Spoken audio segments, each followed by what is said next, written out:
रांची स्थित वन उत्पादकता संस्थान पर्यावरण, वन एवं जलवायु परिवर्तन मंत्रालय के अंतर्गत भारतीय वानिकी अनुसंधान एवं शिक्षा परिषद के छत्र तले कार्य करता है।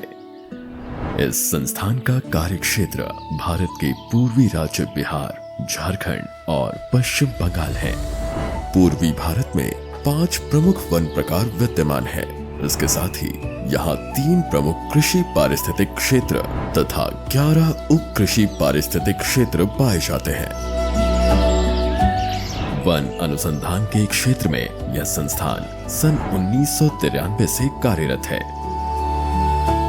वन उत्पादकता संस्थान का मुख्य उद्देश्य क्षरित वन पारिस्थितिकी के त्वरित पुनर्स्थापन, वन संरक्षण, जैव विविधता बहाली, वन उत्पादकता में वृद्धि, जलवायु अनुकूल कृषि वानिकी, ग्रामीण जीवन की गुणवत्ता में उन्नत वानिकी द्वारा सुधार और एथनो इकोलॉजी अनुप्रयोगों हेतु तकनीकी हस्तक्षेपों का विकास और प्रसार करना है।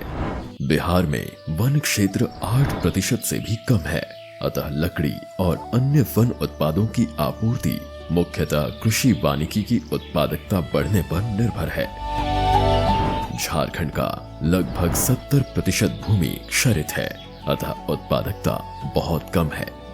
पश्चिम बंगाल के वनों में अत्यधिक जैव विविधता पाई जाती है और इसे संरक्षित रखना एक चुनौती है। IFP ने कृषि वानिकी प्रजातियों जैसे पॉपुलर, मीलिया, फ्लेमिंजिया इत्यादि में उच्च उत्पादकता क्लोनों को विकसित करके किसानों की आय 3 गुना तक बढ़ा दी है।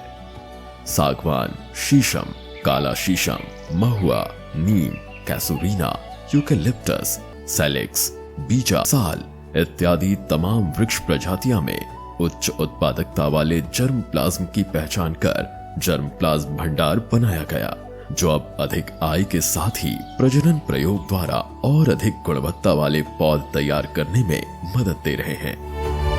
इस संस्थान ने दुर्लभ 11 मैंग्रोव प्रजातियों, 50 से अधिक बांस प्रजातियों और 200 से अधिक वानिकी प्रजातियों को इकट्ठा व संरक्षित कर वैज्ञानिक प्रयोगों की नई संभावनाएं खोल दी हैं। जलवायु परिवर्तन चुनौतियों के मध्य झारखंड के पवित्र जनजातीय सरना स्थल यानी सैक्रेड ग्रोव्स में निहित प्राचीन संरक्षण विज्ञान का अध्ययन कर इस संस्थान द्वारा दुर्लभ तथ्य प्रकाश में लाए गए हैं। कोयला और लौह अयस्क खनन के कारण नष्ट हुई वन पारिस्थितिकी का पुनरुद्धार कर IFP द्वारा वैज्ञानिक तरीकों से बहुत कम समय में वनों को विकसित किया जा रहा है। वैज्ञानिक अध्ययनोपरांत महानदी, दामोदर और स्वर्णरेखा नदियों को नया जीवन देने की रूपरेखा भी तैयार की गई है तथा तीनों राज्यों के वन मृदा कार्ड जारी किए गए हैं। वर्तमान में वन उत्पादकता संस्थान द्वारा 70 करोड़ रुपए से ज्यादा लागत की बाह्य पोषित परियोजनाएं चलाई जा रही हैं। उच्च स्तरीय शोधों के कारण नवरत्न व प्रतिष्ठित संस्थाओं द्वारा विशेष सलाह और नई परियोजनाओं के क्रियान्वयन हेतु IFP को बार बार चयनित किया जा रहा है। उच्च उत्पादकता वाले क्लोनों और तकनीकों के कारण किसानों की आय बढ़ी है।